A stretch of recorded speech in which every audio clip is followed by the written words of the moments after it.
Hello and welcome to the Mighty 90s Movie and TV Podcast. I'm Dom. And I'm Simon. And on this episode, we are diving into Johnny Tsunami.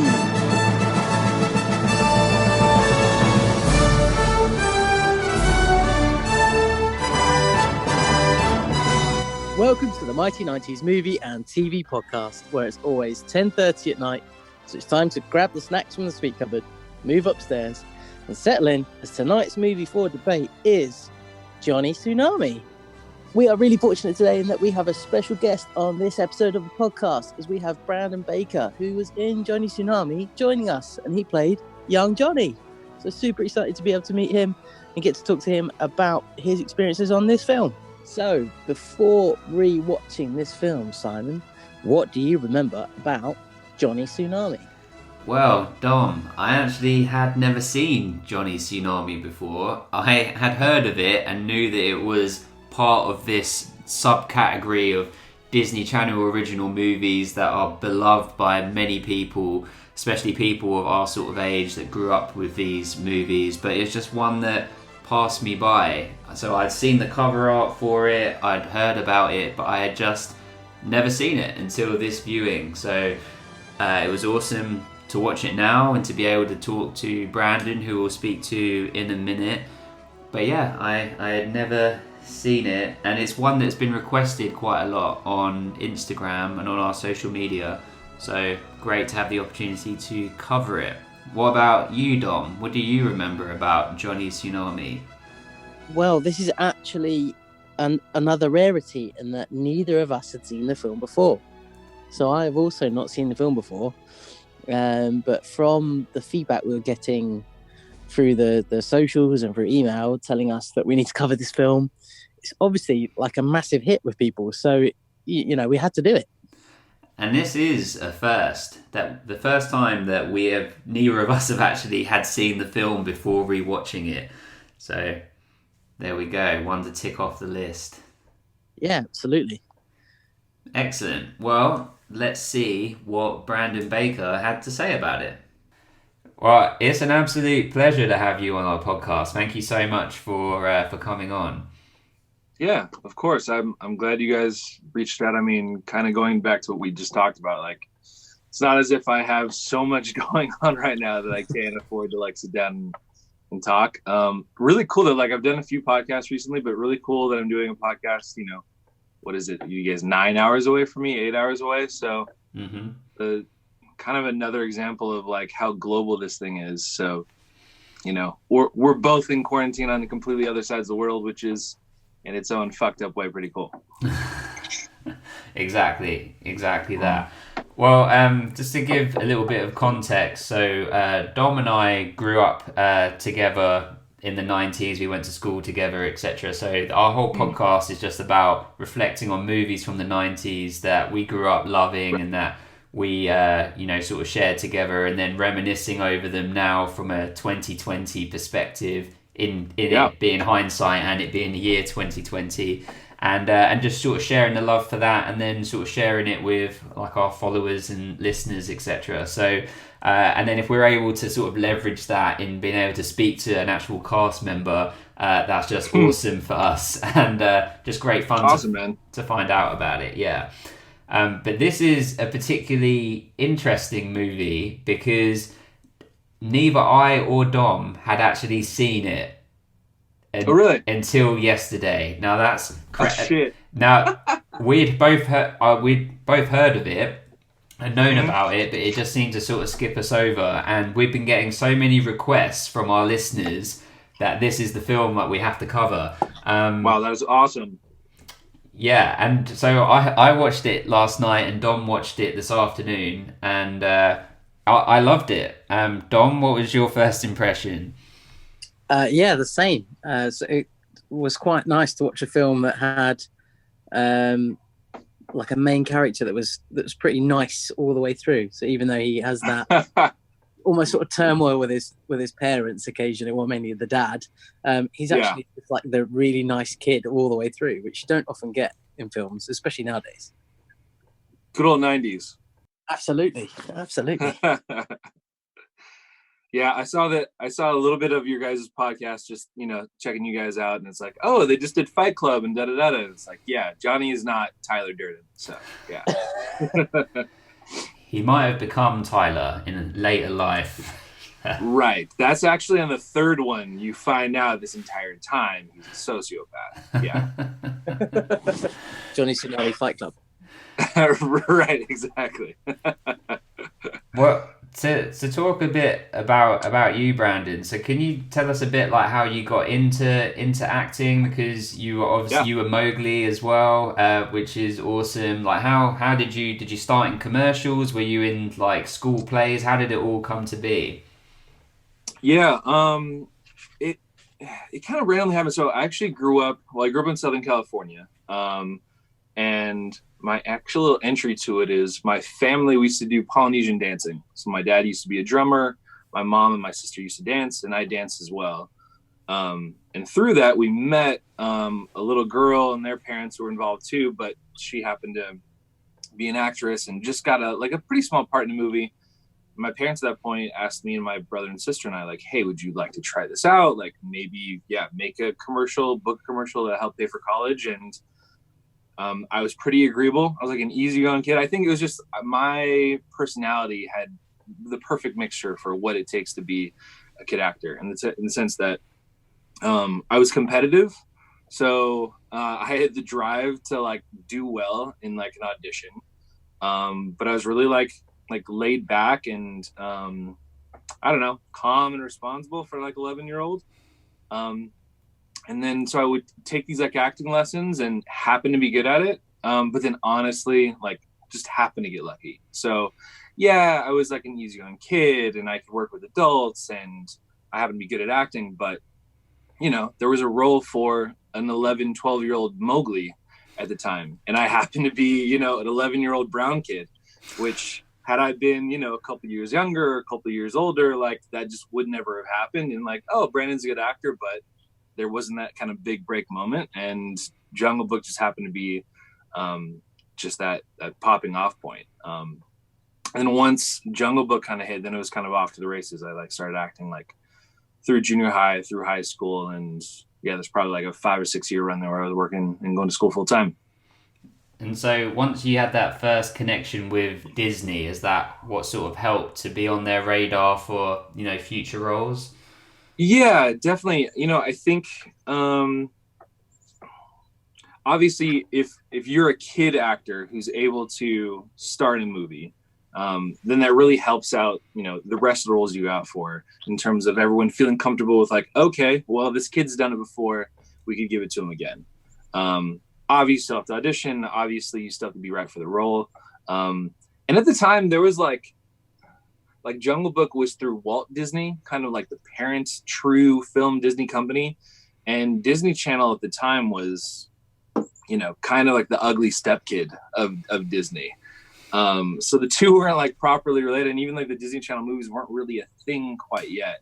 But definitely having worked with them before, I think then I got a few like guest starring roles on like Disney Channel TV shows, things like that, and that kind of got me into that world. And then by the time Johnny Tsunami came around, it was like, okay, I know the casting director, I know a bunch of executives here. I'm a 13-year-old, like brown yet again, surfer snowboarder kid from California. This makes sense, right?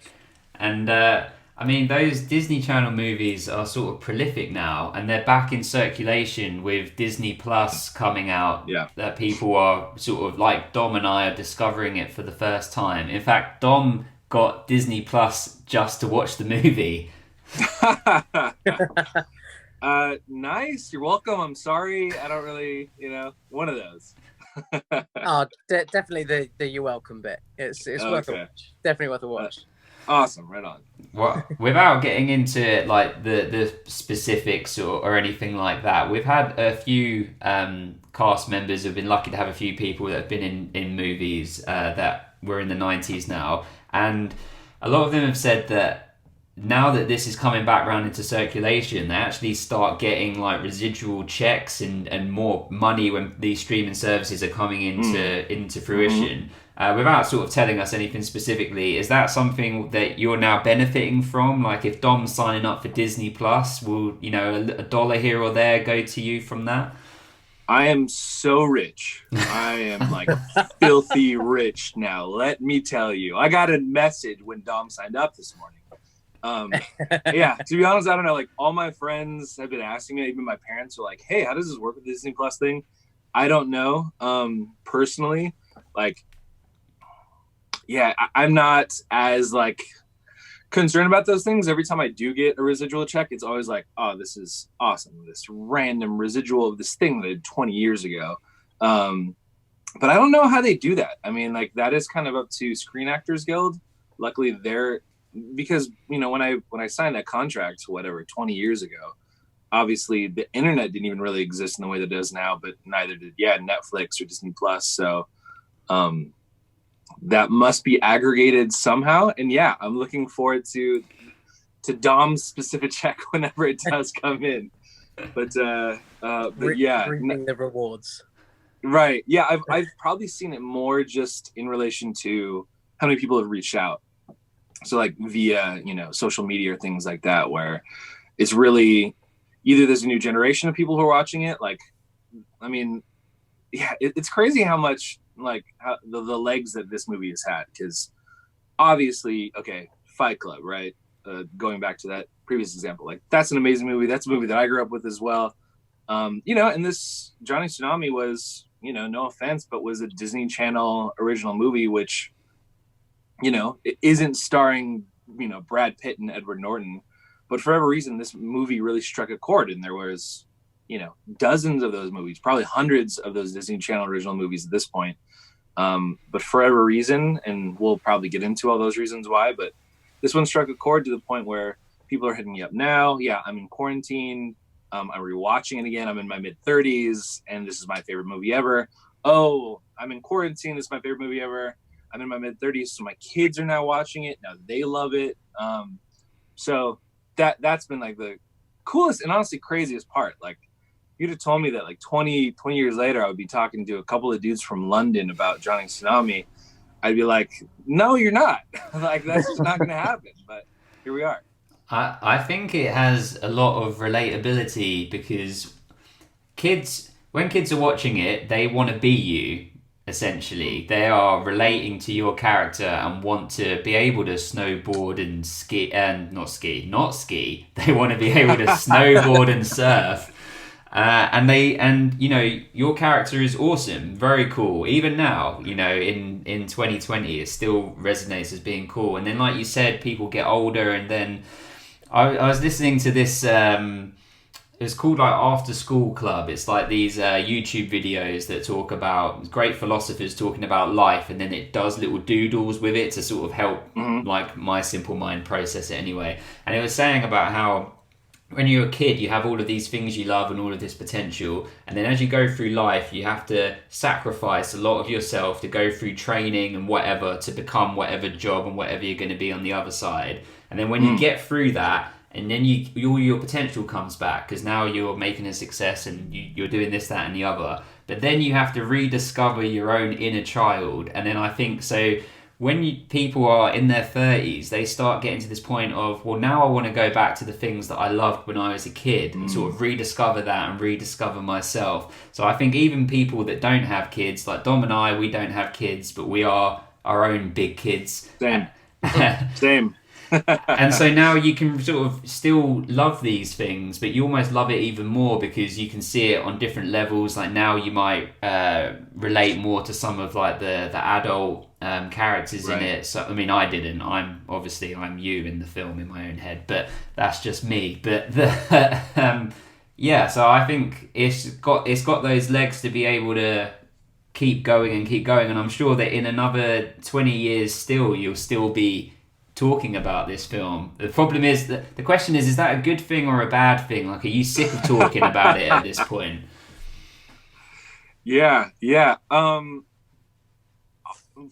randomly, I'm having a great time on this podcast because like we're getting to like some deep philosophy, which is awesome. It's not just run of the mill questions about da da da. Yeah, it is such a trip. I mean, you go about making something like that, I guess, a piece of art or just being a part of something in general. And you do think at the time, like, oh, maybe this will, like there's some sets that I've been on where there's an amazing culture and you're just like really working together and you're just loving what you're doing. And you're like, wow, we're going to produce some like really great work here. And the movie comes out and it's absolute shit. It's absolute garbage. It's a horrible film. There's some other films too where like the culture is like, and like things are off and there's tension on the set and things are a little chaotic. And the movie comes out and there's actually, surprisingly, this feeling, a galvanization that makes like actually pretty good art. This was one of those cases where while we were on the set, we kind of had a feeling that things were going to go well. Not that that really is a predictor of anything, but in the moment we're like, this is going to be really cool. And this is going to be, hopefully something that really takes off or has legs or stands the test of time to some degree. But yet again, with the 20-year thing, like, I don't think anyone saw this coming. And yeah, you're right. I mean, as crazy as it sounds, Simon, like in another 20 years, if it's still around, which hopefully it is, or hopefully not, just like as you were prompting, yeah, that would just blow my mind. But cool. I mean, I've had people hit me up recently, who are reaching out and like, hey, we're watching the film, but like, we grew up and we didn't see anybody who looked like us on screen. We're Filipino, and being young, seeing someone like you, up there in a movie, that was just really cool for us to have that as a means of not only comparison, but like for fitting in the world. Like, here's an example of who I can be or who I can become, rather than just being, a white guy or a black guy, leading actor kind of thing. So things like that were like, recently still like they're coming out. It's like, holy shit, I had no idea that it was that at the time. I felt the same way. Like, there was nobody on screen who looked like me. I didn't really do anything about it, but really cool that I happened to be a part of it in that way. Nice, great answer. It's one of the things that we tend to talk about a lot as well when we're taking films from, we look at these films from this day and age and from a 2020 perspective, and we talk about race and we talk about that as a theme, not too deeply, but our last podcast we did was Sister Act, and there was a moment in that where there's something that's said by Maggie Smith that could have been interpreted as like a racial issue. Mm-hmm. Which we'd both interpret it as it wasn't, but it really could have been seen as that, and would that have made it into the film these days and stuff like that. So it's really nice to have someone who's in the film that felt that kind of responds to that and understands that and sees that now and gets the feedback from people saying, it's great that you went and did that film, and it's changed my perspective of film and stuff like that as well, because I've been able to see someone who's of the same race as me or a similar race or different, as a lead role in a film that's on the Disney Channel. Yeah, wild that that I would be part of, or the film would be part of helping with someone's identity. Yeah. I mean, I myself am like multi-ethnic. I am English, Spanish, German, Hawaiian, Filipino, Chinese, Scottish, Irish. So I am just like, my grandparents were just like fucking, just around the globe, and boom, like I've come out this like mutt. But so inherent in me has been this like multi-ethnic, multiculturality. But I would go and audition for roles. It'd be like, oh, well, you're the love interest. Oh, you're the best friend. You never have parents. If you do have parents, maybe I would have like a mom who would be Hispanic, and since we never see my dad, then he can kind of be whatever, since he doesn't really look Mexican or he doesn't really look completely Indian or whatever. There's like one or two roles where I was like adopted. But this was the first one where I think is the first one where I had two parents who were of like differing backgrounds. I had a white mom, I had a Japanese dad, and then a Chinese grandfather. And like, they didn't specify that obviously within the script specifically, but when I went to that first table read and met everyone, it's like, oh wow, this is rad. Like, okay, like I actually get to be multi-ethnic and have a diverse like cultural background, which was like super rare at the time in terms of seeing that on film. Which again is great to see. One thing I questioned, and again from a 2020 perspective, was that your two best friends in the film, so Johnny's two best mates, Eddie and Jake, right at the beginning, are both Caucasian male, right? Are just completely different. They're not from Hawaii, but right. They live in Hawaii, so it was quite. I think if you look at it with your, like I said, with 2020 hat on, it's this is different. This probably wouldn't happen now. Totally. I mean, there was like pretty good ethnic casting in terms of like my family, me, Sam, and then pretty much nobody else. Yet again, now that I think about it, I don't think I've ever thought about it in that way. I guess it's probably good that my friends in the beginning were white, because if they happen to be ethnic and then later on I go to the Sky School and all the evil people are white, then it becomes perhaps even more racial. This is just an allegory that like white people suck, in like 19 whatever. I mean, they're just one step away from being German. Right. Yeah. That's funny that Dom says that. On every podcast episode, we try and link it somehow to Die Hard. So maybe that's our link right there. Nice. Germans are the baddies normally. Yeah, no doubt. Hans, Bobby, I'm your white knight. So could you tell us a bit about like the audition process, like in terms of could you surf? Could you snowboard? Were these things you learn, or how did that all work? Yeah. So I grew up in Southern California. I grew up going to the beach quite a bit. Like, we didn't live on the beach or anything like that, but the beach was about 20-30 minutes away. So we'd go like, just for like day trips on the weekend, or go, with the family up to the mountains. So yeah, I just kind of got into snowboarding and surfing probably within, 2 or 3 years right before I auditioned. Not that I'm pro or anything, but definitely was proficient at both. So that really lent itself. I mean, I remember, you try out for certain things, and some scripts you're like, I'm trying really hard to make this role work. Like, it doesn't feel organic or really authentic. Other ones you're like, okay, this is me, I could really do it. And then there's a few where it's like, this is for me. Like, yet again, going back to being competitive, perhaps a little egotistical as an 11-year-old or 12-year-old, but there's certain ones where you're just like, oh, this is my role. Like, if I do everything that I set out to do in terms of like what I'm aiming on the audition, if I don't fuck it up, then like, this is my role and I should kill this. And this was one of them, because it was like, oh yeah, I have multi-ethnic parents. This is from a Hawaiian culture. I've grown up, with Polynesian dancing. Like, that's where I've come from. I know how to snowboard. I know how to surf. I'm the appropriate age. So that really lent itself. I actually auditioned with a broken arm that I'd broken from snowboarding earlier that season. So I had a cast on. Luckily, the director was a former stunt guy, and so he wasn't turned off by it at all. He was kind of like into it. He's like, oh yeah, totally. Like, don't even worry about it. You'll be fine. And blah, blah, blah. So like, I kind of had that badge of honor as well. In terms of like the actual like casting audition process, yeah, I probably auditioned 5, 6, 7 times. Disney Channel knew who I was, so I already had that relationship. But it was like a pretty big movie, and they wanted to do their due diligence. And there was like other guys trying out for the role as well, and it was down to like me and 2 or 3 other guys.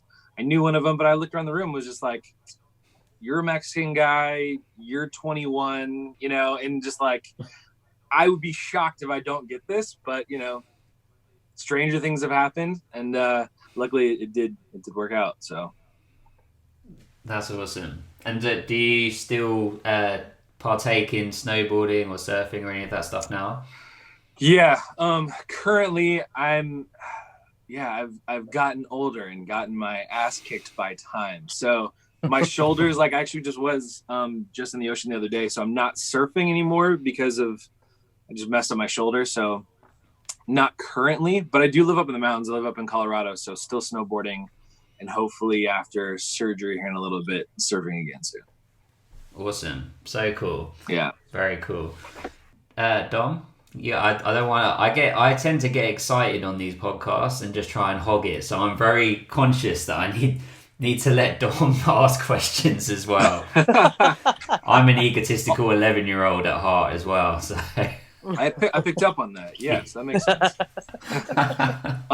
Just so you guys know, I know you said 45 minutes. I've seen that your podcasts are really long. I have plenty of time, so like it does need to be within the 45 minutes. Just FYI. Oh, great! Thank you. Yeah, Thank you. we sometimes run a bit long because well, me and Dom could just talk for days about all kinds of things. But yeah, great. Well, thank you. Yeah, of course. What about, if you don't mind me asking, so did you I read online you made a conscious decision to leave acting in like 2015. Yeah. Was that difficult for you? Well, was your heart maybe not in it, or you just decided you wanted to pursue different things? You'd had enough of it because you'd done it for an early age, or how did that all work? Yeah, totally. That was super hard. And took years to kind of figure out and kind of unpack.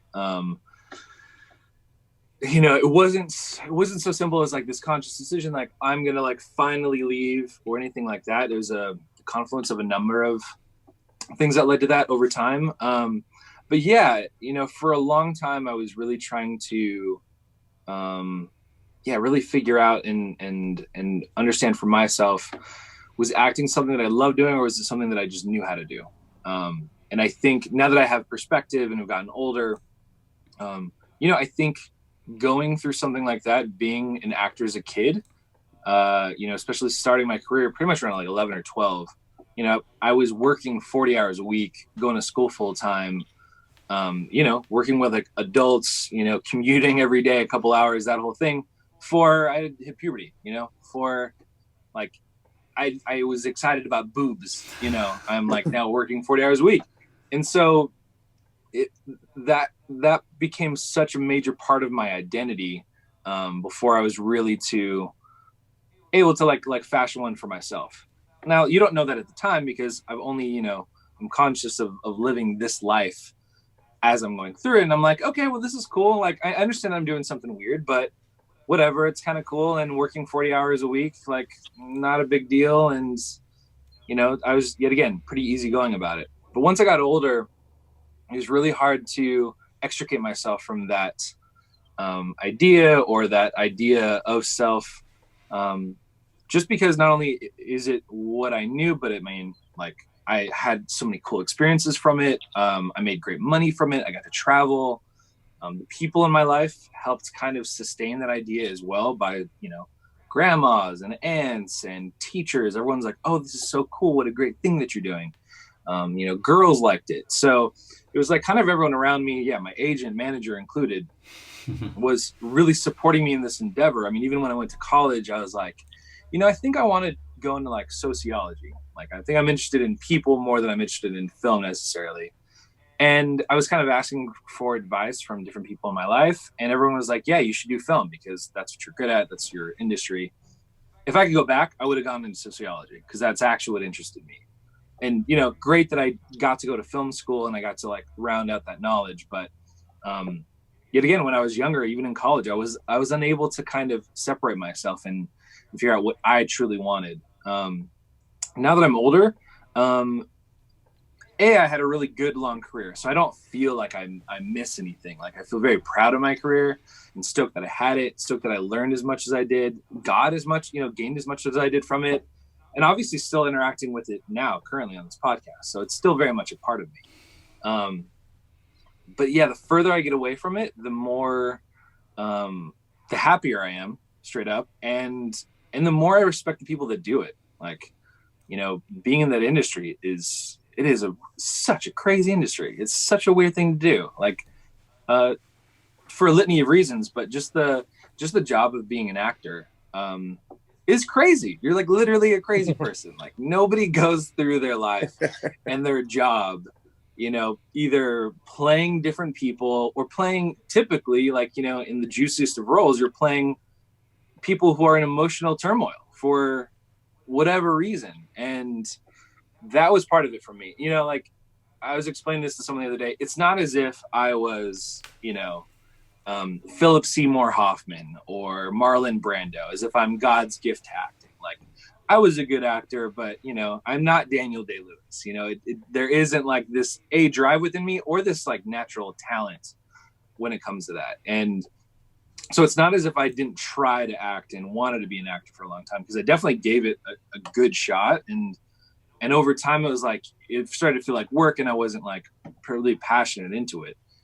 Similarly, though, I think in order to be a good actor, or to be as good of an actor as I wanted to be, I had to be like a little unhinged emotionally. Like it would have and did start affecting my ability to be a good person, a good brother, a good friend, a good boyfriend, because I would have to be able to access rage or sadness or anger or shame or whatever, these emotions in a given notice. You know, if I was going to my acting class, you know, a couple days a week, or obviously had a crazy role, like I'm just not one of those people that's able to compartmentalize in that way, where I can like go through my life and be able to sob whenever I need to, and then be a sane human being in like the other facets. Like, that is just a crazy job. And I like who I am, and I like being at peace, and I like being being balanced, and I like being happy. And so quote unquote normal life, or life in which I don't have to constantly access pain or trauma. I just like it better. That makes total sense. And I mean, it must be confusing as well and hard to step away from at an early age, because being an actor must have it puts the attention on you, and that's what kids all crave when we're children, is we love the attention. So to feel special as well, to be like the special one. But I will just say that I think that you are a really good actor. Like, it's very easy to spot poor acting in children. Like, I know that sounds terrible because they're, it's true though, yeah, because they're kids. But like, we've done a few of these with these Disney Channel movies, and there's some that's like, oh, you can really see the cogs turning as the kids trying to they're doing their best. I'm not trying to be critical, but you're very natural and easy to watch, very watchable, and you can get lost in the film. It doesn't like take you out of it. So I think you had a great talent, but I think it's also really commendable to step away and do what makes you feel happiest. And my final point is, my mum is actually a sociology teacher. So if you ever want to get involved, okay, we can do some. I'll get her to hook you up with some distance learning or something. Nice. Yeah. I was waiting for the mention of that. I knew that would come at some point. Well, thank you for the compliment. I appreciate that. I'm right there with you with like, the kid actors and things of that nature. But I think the thing that I loved about acting, like at its core, was the human connection thing. So when you are in a really good scene, or you're watching a really good scene, just like you're saying, it's like palpable when people are really present and they're really in that moment with those emotions. There's an electricity that you can pick up on as the viewer, but there's also electricity with the two people in the scene, in the room. And that is like, I think that was the driving force, or at least one of the major driving forces for me as an actor. But then that obviously lends itself to sociology or things of that nature. I mean, I have an interest and a curiosity in humans that was fulfilled for that, brief amount of time as an actor. But still exists. I mean, yet again, being on this podcast, like interacting with you two, talking about this is fascinating and interesting for sure. From what we've learned about you on like Wikipedia and stuff like that, and looking into you and a little bit of research before we did the podcast, we kind of found out that you officiate at weddings. Is that the current company you work for put on weddings and stuff like that, and you kind of officiate them and stuff like that? So from a sociology point of view, you bring people together, and that's kind of your role. Totally. And that it makes sense. I didn't grow up thinking like, hey, one day I want to be an actor. That honestly wasn't even my thought process. It was like, I wanted to be like an artist or a hockey player. This is like what I wanted to be when I was a kid. The Anaheim Ducks. You could have played for them. Yeah. No, I saw that you guys actually did Mighty Ducks. That was like probably my favorite movie growing up. the fact that I never did a hockey movie, that was like the one thing that I always wanted to do. But then, yeah, like I didn't grow up thinking like, oh, I want to be a wedding officiant someday. But, you know, after living in LA for a number of years, you know, doing that commute around all those people, you know, it's like, it's such a popularized state and city in LA. You know, but then obviously acting as well really lent itself to, yeah, I work with like a destination elopement company. So people who want to get married up in the mountains out here in Colorado within nature. I love, you know, the beauty and the expanse of being outside and having that be kind of my office. It requires, you know, some people out here, like I've had some friends who've inquired about it, but they're like, man, that involves a lot of driving. But my commute now, like having done that LA commute where I'm driving 20 miles, it's taking an hour and a half of madness of traffic. Now I drive an hour out here, like through the mountain, like roads, like through snowy peaks. And it's like, oh yeah, this is cake. I'm super into this. But then, yeah, obviously it's the human connection part. Like I get to be myself. I'm like facilitating ceremony, obviously, but obviously I'm playing a part to some extent, but you know, I'm reading kind of a script that I've written. And yet again, I'm getting to be a part of this connection between these two people, facilitating these two people. But then obviously, yeah, I'm right up there at the metaphorical altar with them. So I get to be a part of it as well. So that's really just turned out to be, this crazy confluence of things that make sense, you know, that I would love it, that I would be good at it. And, that the other couples would like it too. I mean, like there's certain people who have no idea who I am. Certain people who figure it out, like, as we're like talking leading up to the big date. And there's certain people who find out on the day of, and I show up and they happen to be a Disney Channel fan and a Johnny Tsunami fan, and they lose their shit. And it's just the best. It's hilarious. I was marrying a couple the other day. And so we're like out in like the woods. We're off this like hiking trail. We're in front of this, you know, like incredible view of this like lake in the mountains. I'm up there at the, you know, yet again, the altar with the groom, the groomsmen, the bridesmaids, everyone's walked down. We're waiting for the bride to walk down. And one of the groomsmen like nudges another guy, nudges the guy next to him, the best man, and finally nudges the groom. And the groom reaches over to me. He's like, are you fucking Johnny Tsunami? And I'm like, yeah, I am. And he goes, no fucking way. In the middle of his wedding, his bride is walking down the aisle. They start to lose their shit. All of the groomsmen start to lose the shit. The family, obviously, who's watching, sees them reacting, and they're like, what's going on? Like who is he? And they're like pointing, and the people are getting their phones out. And they're like, hey, can we take a picture? And I'm like, okay, everyone, let's like calm down. We have a bride who's currently walking down the aisle. We'll definitely get to that. Do the rest of the wedding and then like all the pictures after. But yeah, it was just a super funny moment. Excellent. That's amazing. Yeah, that bride, her one special moment will always be reminded. My God, I know. Seriously. She had no idea who I was. So she's like, we were taking a picture with the officiant? Like, okay, I guess. Well, Simon's already married. I'm not. So if my girlfriend does eventually want to marry me, then I'll come to Colorado. Yeah, dude, totally. You can, if you're available, of course. I'm sure you've got a lot of course, man. Yeah, no doubt. Dom, I hope I'm invited. Of course. Okay. 100%. Mighty 90s wedding. Nice. Well, that's awesome. I mean, with all of that being said, if Disney reached out and said they wanted to make it a trilogy, you know, maybe they wanted you to play like the dad to the next generation of the Johnny Tsunami saga or something like that. Right. Would you be tempted? Like, would you have the conversation if it was, you know, for something specific like that? Yeah, totally. I would definitely be interested in terms of, you know, at least just sussing out what it is, how it is, sort of thing. Yeah, I left LA in California about 3 years ago now. And so maybe 3 years ago, I'd have been like, yeah, sorry, like I'm done. But yeah, recently, so I don't know, have you guys watched Tiger King, the documentary on Netflix? Oh, yes. Yes. Yeah, so Tiger King came out. I watched it just like with you guys, everybody like in quarantine.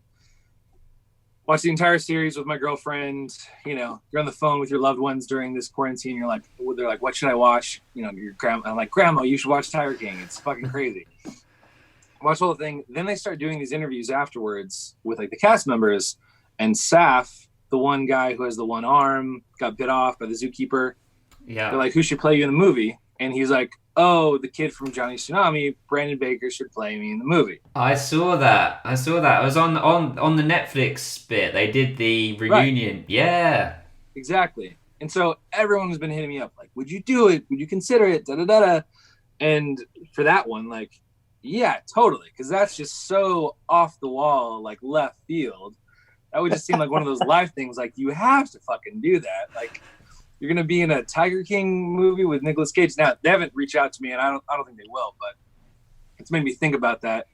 In regards to Johnny Tsunami, that's one of those other things where, you know, I've done quite a bit of things, but that is the one thing that is like, yet again, has just lasted for these 20 years and has really been, you know, a part of my identity. Even, you know, trying to unlearn and deconstruct, you know, the acting thing from a younger age. Perhaps I was like looking to distance myself from it, you know, at different points in my life. I know who I am now. I'm old enough to where I understand the complexities of that, but definitely like love Johnny Tsunami and what my career has given me, but specifically that role. Like, that role has meant so many things to people. Yet again, it was really close to who I am or have always been. And it's probably the best like film that I've ever been a part of. Like, I've done a lot of things and not a lot of them have been great. Some of them have been okay. But Johnny Tsunami is the one film when people are like, hey, I want to check your stuff out. I'm like, yeah, that's a good movie. Like, you should watch Johnny Tsunami. I would watch it if I wasn't a part of it.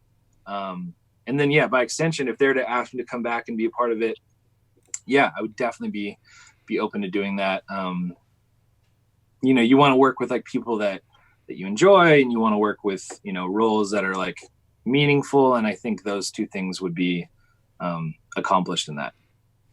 Awesome.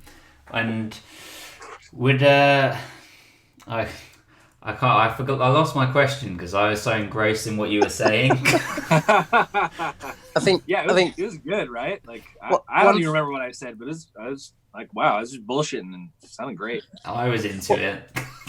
One thing we often petition for when we're talking to actors that have been in the films is an extra sequel. So there's some films that have always had rumors of sequels and things like that, and films that have never had any mention of sequels. So we did Little Giants with Marcus Toji, who was in the film. Nice. And we talked about doing raising enough money to do a sequel and stuff like, and all sorts of things like that. So this could be the start of Johnny Tsunami 3. We could get that going. That sounds great, man. I'm into it. With that specifically, like, there's been so many like potential Johnny Tsunami iterations. Like, there was a sequel, I think 8 years later, it was like called Johnny Kapahala Back on Board, which was a good movie, but 8 years is a long time between sequels, and we were planning on doing a sequel sooner than that, but then the tsunamis hit Southeast Asia, and so that's what really put the brakes. It was like, oh, we can't do this straight up just out of consideration for the term tsunami and what everybody like went through. Which is why the second one doesn't even have tsunami in the actual title. I don't even know if they use it in the film, but nonetheless. As part of my so we do something called a deep dive where we look into the film and get as much information as possible. And it was my turn to do it for Johnny Tsunami. And as part of that, I actually found out that in some parts of Southeastern Asia, the film is banned because of the use of the word tsunami. So the film's not actually allowed to be played because of the word. Crazy. Which I totally get. I haven't lived through anything, as terrifying as that. So yeah, understandably so. I mean, there was talks of like it becoming a TV show because, yet again, even at the time, that movie really just galvanized, had this, pardon the pun, but just this wave, of popularity. And so because of that, there was like, oh man, well, this might be a TV show and there might be a couple sequels. And by the time the second one came out, we were all just older in different parts of our lives. It felt like we were trying to grasp something that maybe had passed by. But that's another reason, like, if there were to be another sequel, there's still a kind of what if, portion to that, in at least my mind's eye. Yeah, it's that touch of political correctness as well, isn't it? Of totally. What name do we attach to this? So yeah, you're spot on. Yeah, Jonathan Big Wave. Well, Disney Plus are bringing back the Mighty Ducks as a TV show. Are they really? Yeah, in the same way that like Cobra Kai with the Karate Kid. Sure. But this time the ducks are actually the antagonists of the story, and it's fantastic. And so we've spoken about this quite a few times, because when we covered the Mighty Ducks, etc., that we're hoping that it's done, at a high level, like how Cobra Kai is. Which Cobra Kai is a few things here. Firstly, the Mighty Ducks, you were saying that you're a fan of that, which is awesome. It's one of my favourites as a kid. But when we were talking to Matt Doherty, who played Averman in the Mighty Ducks, he was saying that those films actually transcended the sport of hockey in America, in terms of kids were like rollerblading on tarmac and concrete, because they were influenced by the movie, and more people were getting involved in hockey. And Dom and I actually here in England were trying to play ice hockey on grass, like just because we loved it. But I imagine, by the same token, that you must have influenced so many kids into snowboarding and into surfing through Johnny Tsunami. Like, is that something that you've been told by fans, that they got into those sports because of the inspiration of the movie? Yeah, totally. Going back real quick, if they do a Cobra Kai remake of Johnny Tsunami, it should just be this, this kind of like horror thriller tale of white people being scared of ethnic kids, So it's just like all the brown people and like counterculture people are just invading, their white suburbia, which I think would be great television. Do it, Disney, do it. It's got Disney written all over it. Yeah. In terms of like the actual like sport, yeah, totally. People like hit me up all the time. You're the reason I snowboard. You're the reason I took up surfing. Thank you so much. I have this connection with, I'm a soul surfer now, and I wouldn't have been had it not been for that movie. Back in that time, like there was no, like snowboarding was still really, really new. I mean, it was around, but I don't think I'd ever seen a snowboarding movie. Even surfing was still countercultural in a way. It's not nearly as prominent or popular as it is now. I think, what was the name of, there was like a girl surfer movie that came out kind of the same time. Was it Blue Crush? Blue Crush, yeah. Blue Crush, yeah. So it's kind of in that wave, but yet again, to have a film that was somehow linking surfing and snowboarding together, that just didn't exist. Which, yet again, as I was, auditioning for the film, I was like, oh, this is rad. This is actually cool. Like, yet again, I would watch this movie had I not been a part of it. As I stated earlier, like, I am not pro by any means. I am like someone who enjoys snowboarding, enjoys surfing. But yeah, the fact that I've been, that I'm able to be a part of that movement or that culture in any way, like, kind of through friends of friends a few years ago, I became friends with Shaun White, who's like the Red Tomato, the pro snowboarder, like probably the greatest snowboarder of all time. And Shaun knew who I was, and that was like, whoa, this is crazy. This is absolutely nuts. He's like, yeah, I'm a big fan, and da-da-da-da. So yeah, that's been cool. That's awesome. Because that's the only snowboarder name. Well, that's one of two, and one's Johnny Tsunami. So that's the only other. Boy. So me and Shaun White. that's it. And I yeah. So that's crazy. I mean, thinking about some of this stuff now, and the movie's still fresh in my mind from watching it just last night. But so I'm actually in an interracial relationship or marriage, awesome. and it's not really a big deal here in the UK. I mean, sure. it probably is somewhere in the UK, but we live, just outside London, so it's very cosmopolitan. But when we've been over into America, we haven't ever had any trouble or anything, but it is more segregated. Like it's strange that in America there is a lot more people from ethnic minorities, like as in a higher population, but it seems to be more segregated. So it is cool that they did that in Johnny Tsunami in 1999, where you see it more now, obviously in Hollywood movies, but it is maybe before its time. Totally, and they didn't make it a part of the story, which is even more ahead of its time. That it was just like, okay, this is just a kid, this is a family, and that's it. We're not making it this story about how love can transcend, races or anything of that nature. It is interesting. I grew up in Southern California, which is like a major melting pot. And you're right.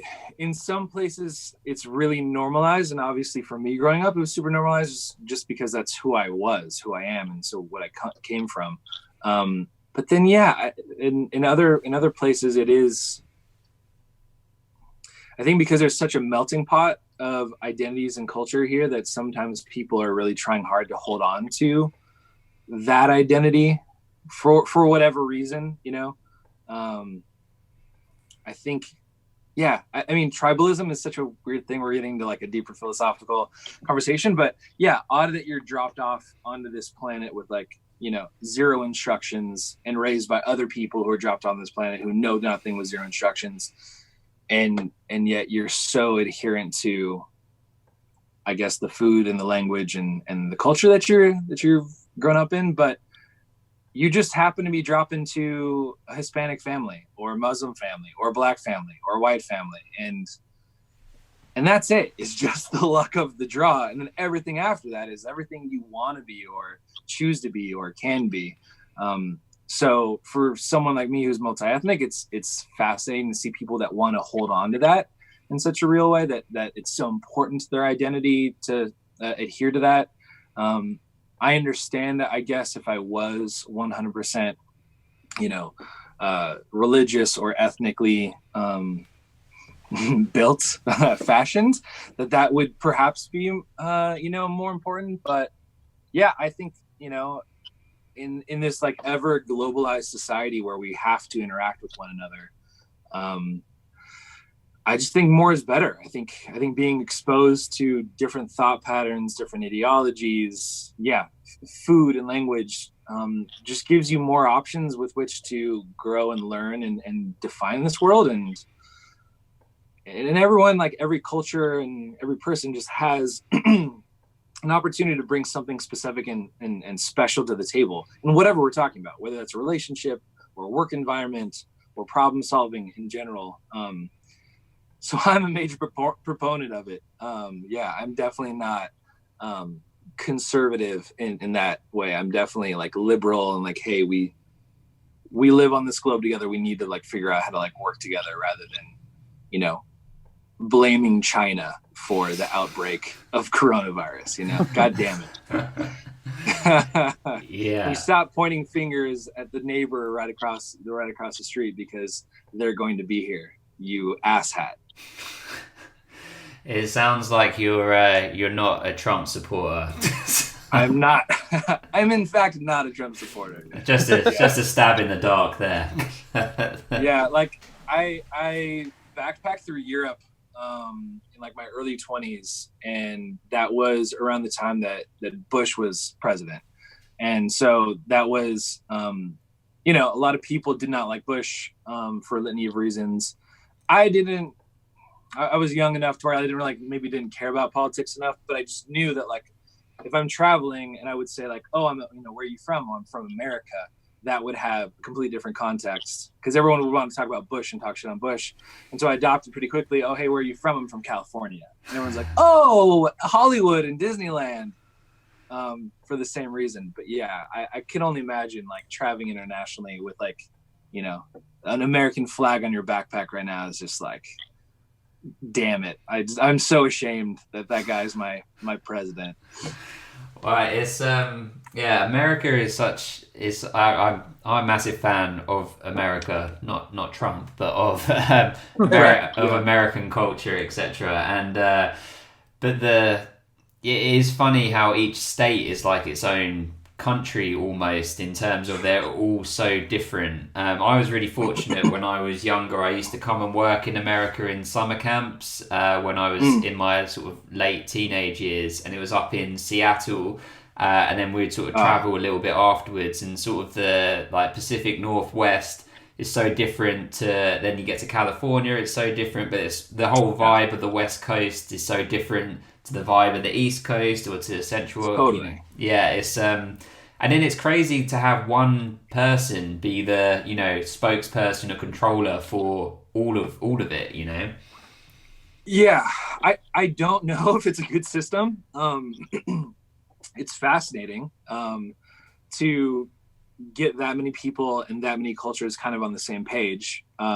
Really problematic a lot of times, but yet again, if you view it through the lens of, you know, we have all of these different backgrounds and all of these opinions, and we're figuring out how to collectively be together and united, yet again, ideally, theoretically, is a beautiful thing. Obviously right now we're so divisive, amongst the different parts of the country, which is tough and honestly like surprising for me as an American. Like, I admittedly find myself in bubbles of like, you know, liberal, democratic. I wish that in this upcoming presidential election that there was a Republican candidate that I would be like, oh man, this is tough. Like, who am I going to choose from? Unfortunately, that hasn't been the case for a number of years now.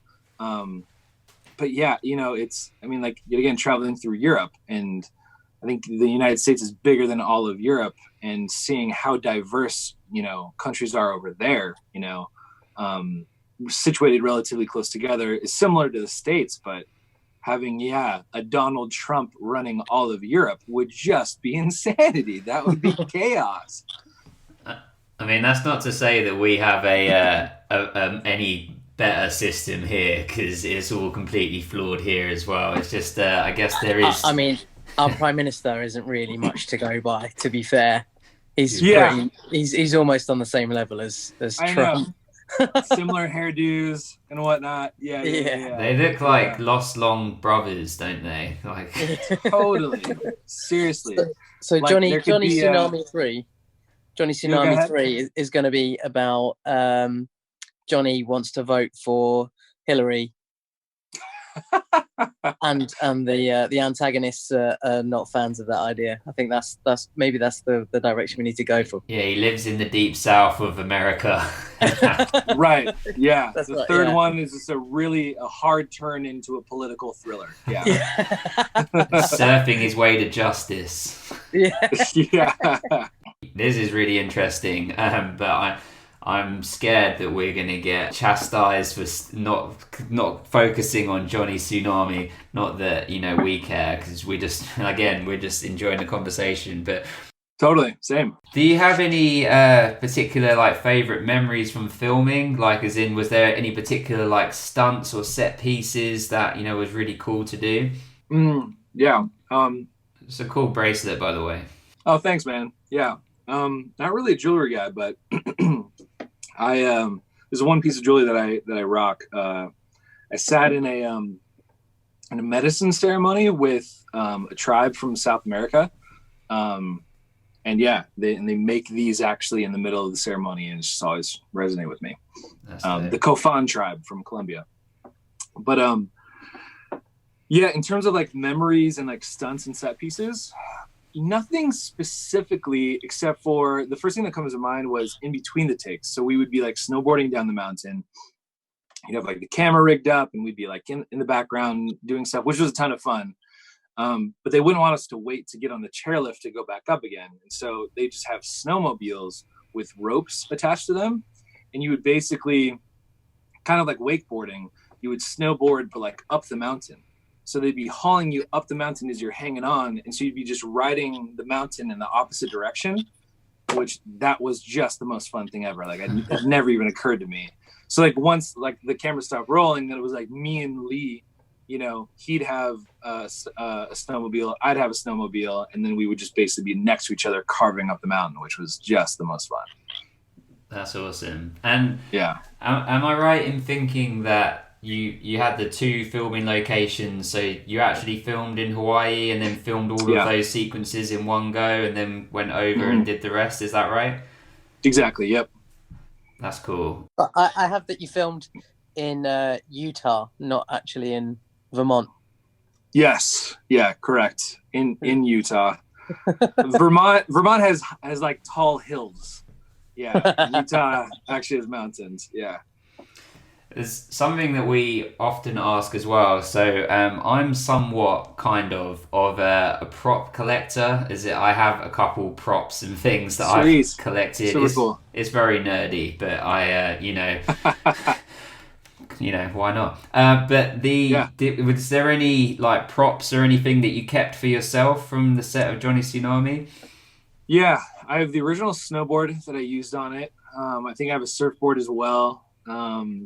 At my folks' house, they have like a framed, I believe, like Hawaiian shirts, and I'm trying to think. It's like one other thing in there. Maybe they have like a beanie, like sunglasses, and a Hawaiian shirt framed like up at their place. So yeah, I have a few mementos like that. A few other things random around here. I think I have the red Volcom snowboard jacket. I think nice. I still have that, but yeah. That's cool. Awesome. Very cool. We did on our Cool Runnings episode. You've seen Cool Runnings, right? Hell yeah. The guy that played Sanka, he still has his lucky egg. That's incredible. Yeah. Oh my god. It was like a rubber egg. Yeah. Super cool. We asked when we were doing that episode, we had Raldy Lewis, who was on it with us, and he said that he took nothing. He didn't know that was a thing. We even asked if he took like some of the dodgy sweaters that he was wearing, stuff like that, and he said no, didn't take anything, have nothing, which is really disappointing. Yeah, I was the opposite. Like pretty much every time I was on the set of any like meeting, if I had any clout, I would be constantly like telling the prop guy like, "Hey, set this one aside for me. Set this one aside." Nice. Yeah. Very cool. Did you stay in contact with any of the like cast members, or are you still in contact with any of them?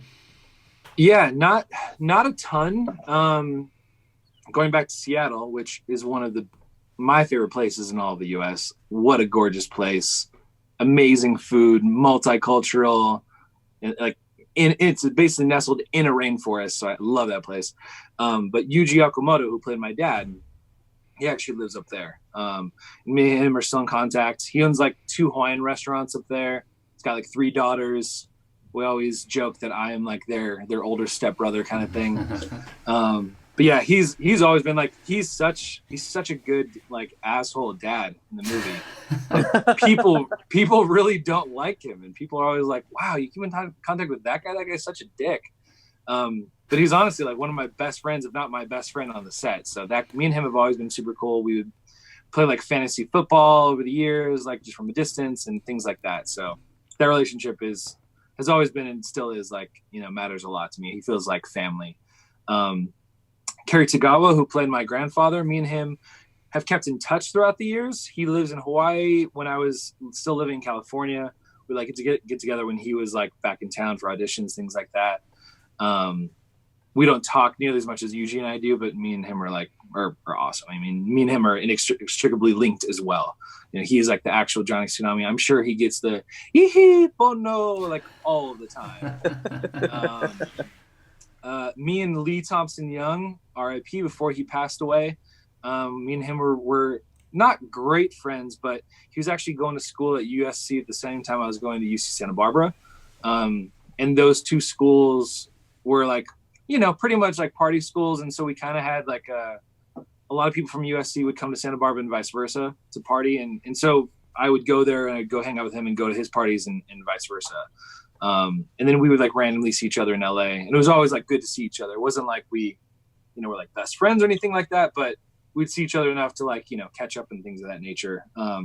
People must have freaked out seeing you 2 together at a party. Yeah, totally. Yeah, for sure. That was, yeah, definitely a thing. Yeah, for sure. But yeah, I mean, he passed away, from like mental illness. I had no idea at the time that he was going through that.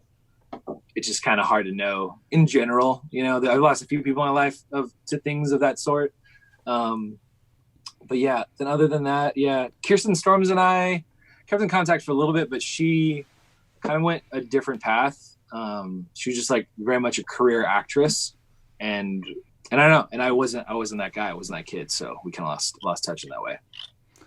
That's awesome to hear. I mean, just to say on Lee Thompson Young, he obviously that's super sad, and he gave Totally. a really, really great performance in the movie as well. And as soon as he came on, I recognized him from other things as well. And yeah, he was really talented. And He really was. obviously it's really sad regardless. But yeah, he was one of my favorite aspects of the movie, and yours and his relationship.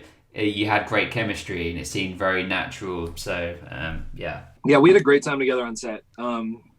He was a year older than me, so he kind of felt like my cool older cousin, who would like teach me about things I didn't know, teach me about like how to talk to girls. I remember he was trying to get me to freestyle rap, which I was horrible at.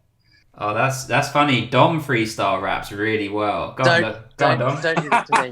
Don't you do something like this every time. That's hilarious. But yeah, it was like, I had this cool older black brother who was trying to teach me how to like rap, and it was just the coolest thing for me. I just wanted to impress him, or just wanted to like look cool in his eyes. Which I'm the oldest in my own family. I have two younger siblings, so to have kind of an older brother in that way was just, at the pivotal age of like 13, 14, as we're like trying to pick up on like random extras on the set, That was just like a great time to like have, a buddy with me on that journey. A great wingman. Totally. I mean, and to be fair, I was the wingman. Like he was the guy going up talking to him, and I was like, "Cool, whatever you don't want, whatever's left over, I'll take." Nice. Very, very cool. Very cool. Well, Dom, tell us some of the trivia you dug up. Okay, so as we've learnt from Disney original movies before, they don't give away a lot of information. So hopefully, Brandon, you'll be able to fill in some of the blanks for us, which would be fantastic. Sure. If you can't, you can't, because we have to remember that you were 13, 14 at the time, so right. You might not exactly know how much Disney spent on making the movie and stuff like that. So right. Yeah. That's fine. But the film was released in 1999, so July the 24th. I have. So Simon and myself would have just turned 12. As we're both July babies as well. It's directed by Steve Boehm. So as you alluded to before, he was a stunt performer, actor and director. And he was actually a stuntman on Lethal Weapon 2. Right. Nice. And other big films as well. So he did Apocalypse Now, Blues Brothers, just like loads of like stunt performing stuff, which was pretty cool. Which hopefully he brought a little bit of that into your world of Johnny Tsunami, which would be sure. Cool. Yeah. From being a sort of early teenager with a director like that, who's obviously worked in the industry for quite a long time, how is that relationship? How did that work at the time? Yeah, he was great. He's one of my favorite directors I ever worked with, because he's really laid back, very personable, very available to like the actors, but also he just created a vibe on set that was just really relaxed. Like, I mean, the casting in the movie was obviously great, so there's kind of nobody who had any pivotal role who couldn't like handle their own or bring it in a good way, and everyone got along. But because I don't know if it's necessarily just his inherent personality, it's probably a little bit of both, but also being a stunt director, that he just kind of had this like cavalier attitude, like whatever, it'll work out, like shit's gonna happen, and like that's okay, because that's life and shit does happen, but we'll figure it out. And yeah, that was super helpful, because you never picked up on his nerves or anything of that nature, like, oh well, we're behind in shooting schedule today, or we forgot to pick up that shot. I think as a stunt guy, you're just kind of like throwing shit against the wall and figuring it out. And then his background was, a lot of the stunt guys become the stunt coordinator. The stunt coordinator becomes, the B or C camera operator. And they kind of just send the guys out there like, hey, we need a car to explode and they got to jump out of it. We're going to be working on set with all of these actors and the scenes, but we just need you to blow up a car. Yeah, and then when it actually came to, so stunt-wise, like that really lent itself. But even in like the actual scenes, it just felt a lot more like playful. Like it wasn't like he had a specific idea for how a scene should go. Don't get me wrong, there's a couple scenes like when I'm fighting with my parents or something like that where it's kind of important to hit a specific, note. But other than that, he was very much like, cool, we got a great one. And like, I like what you did there. Now let's just try this. Or, like, how about you just do something completely different? And sometimes on sets that feels like political in a way, or that someone is, I'm gonna say playing mind games with you, but they're being nice in the sense of like, we don't really like what you're doing, and I need to tell you somehow to do it differently without you being upset about it. It never felt that way with him. It always just felt like I could always talk to him, and like we would sit down and like have lunch together, and there's certain sets where, you're not sitting with the cast and the crew because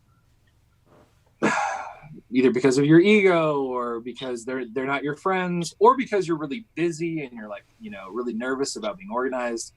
And this set wasn't like that. It was just one big family. I don't know if he had directed I think that was the biggest movie he had directed to that point. So I think he was just super stoked to be there with that opportunity and, and that not even humility, but just someone who's grateful and stoked to be there, like really just lent itself to the overall culture of set. I think, on a set, typically it's kind of up to the director and the top actors to dictate what the culture is.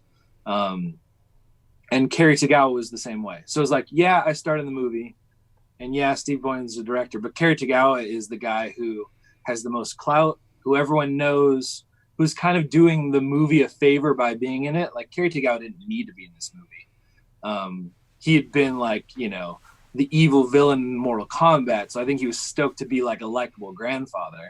But he also brought that to the set too. Like he would hang out with us.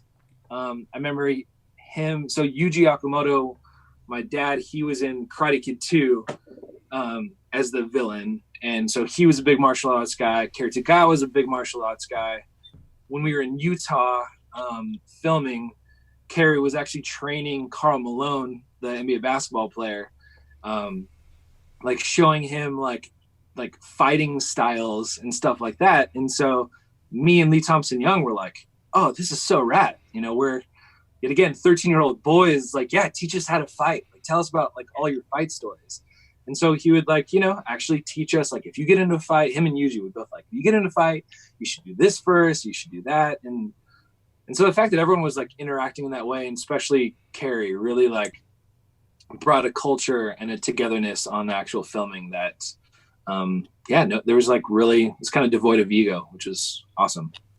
I was going to actually say that there are actually some sort of comparisons you can draw to the Karate Kid in that yeah, Daniel has moved to a different town and he's having different friends, etc. And you've got like Miyagi-Do and Cobra Kai, so you've got like the two schools in Johnny Tsunami and then learning a new sport or learning a new martial art, and then it coming to this crescendo of at the end of the movie having the showdown, etc. I was thinking through it that there's some Karate Kid comparisons you could draw here. Wow, that's great. I didn't even think about that. Yeah, Daniel Russo is like this like kind of Guido Italian, so from a different culture.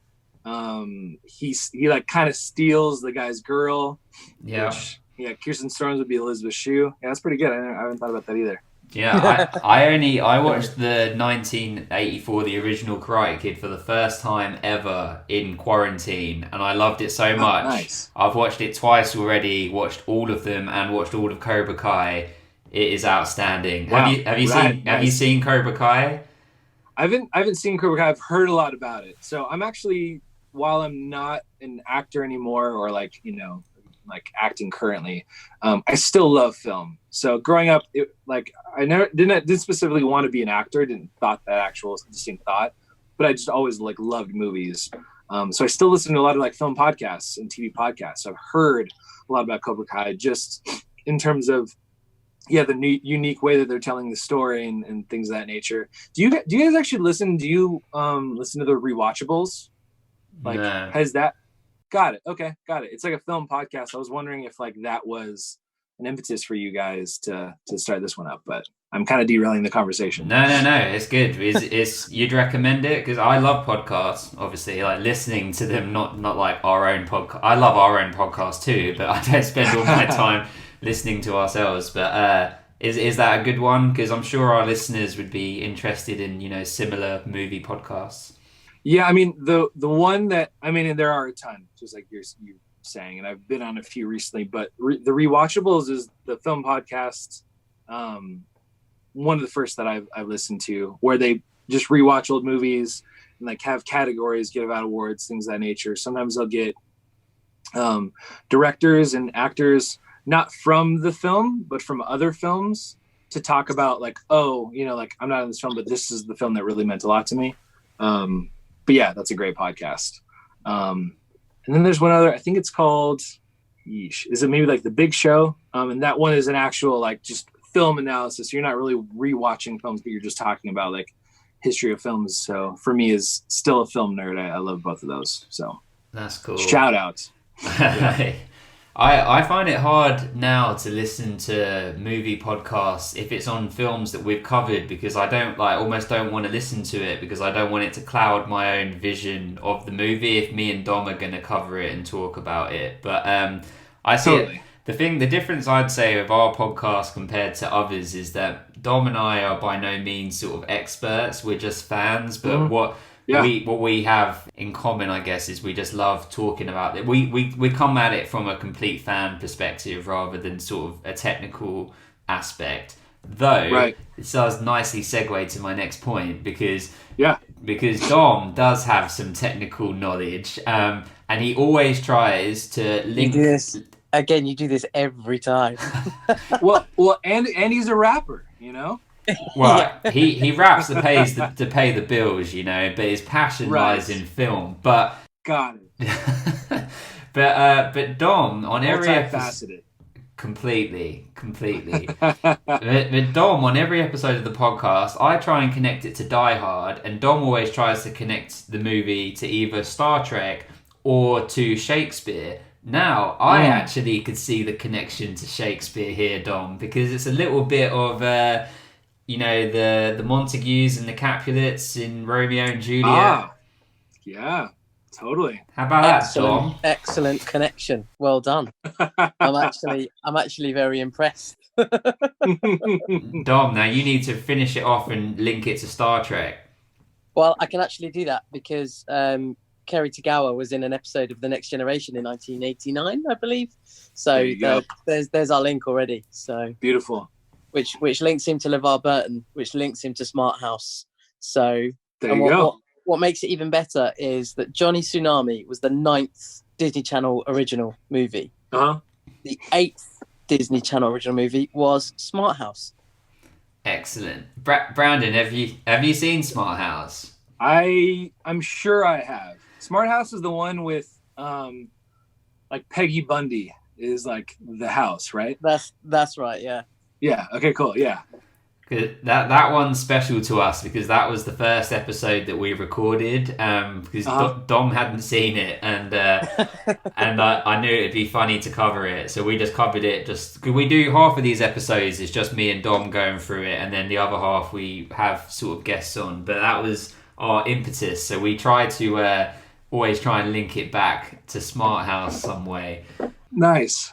What most of our listeners will understand is that Simon basically watched the Disney Channel for his entire childhood, and is now making me relive that.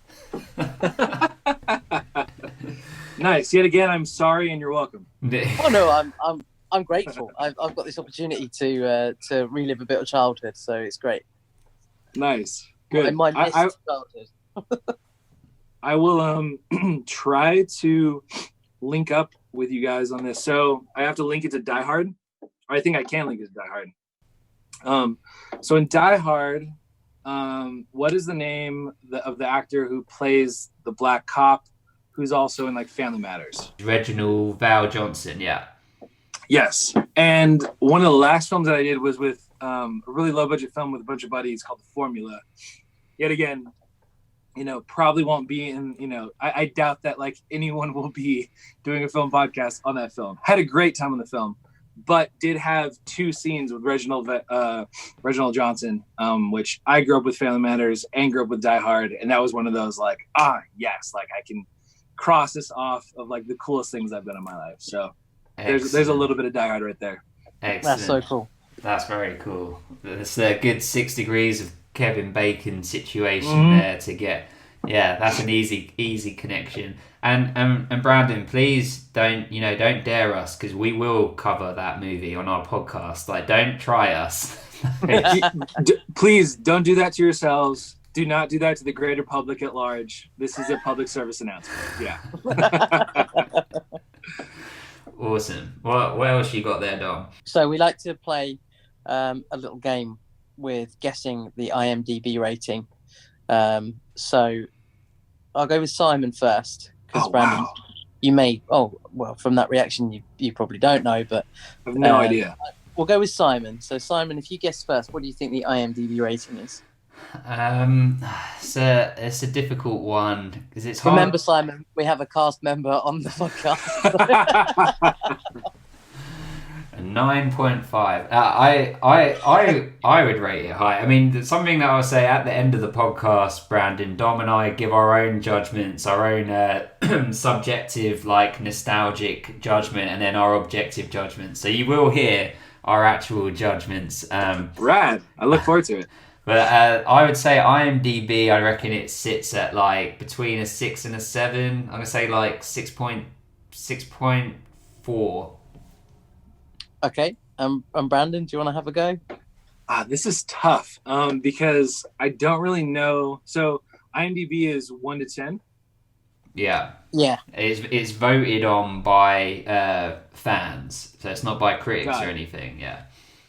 And so like Godfather is like a 9 point something, generally speaking. Yeah. Yeah. To give you some a sort of barometer.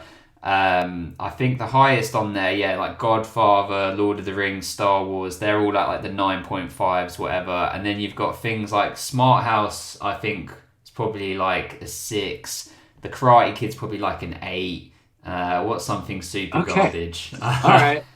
Well, initially my first thought was just like 7.2. Thank you for giving me like I think Johnny Tsunami is a better movie than Smart House. Just shots fired. They can fucking come find me, bro.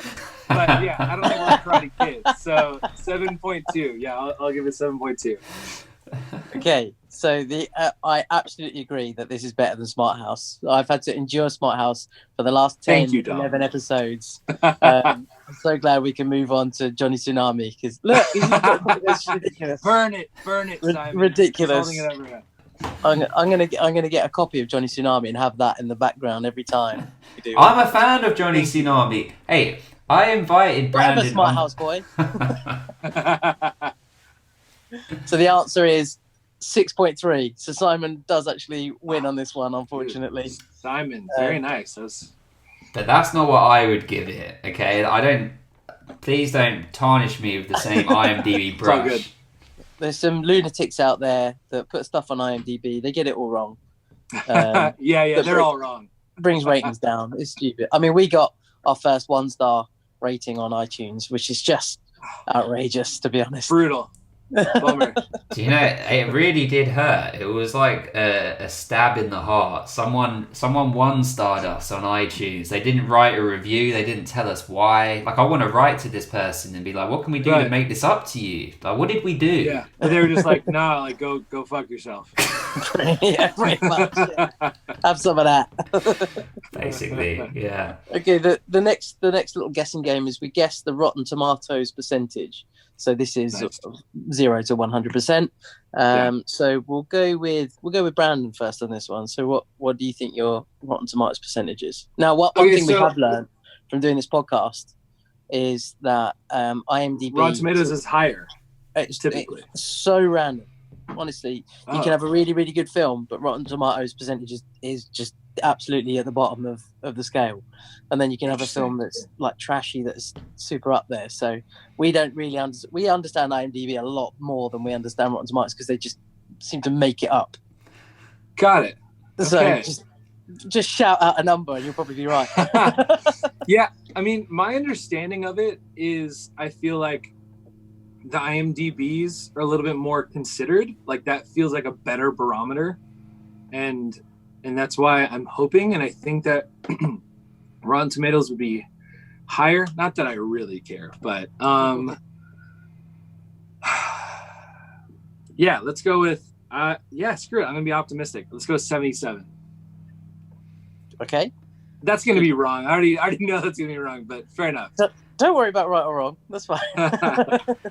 Simon, what are you thinking? It is so hard with Rotten Tomatoes because it's unpredictable. I mean, Rotten Tomatoes gave the first Mighty Ducks movie at 9%.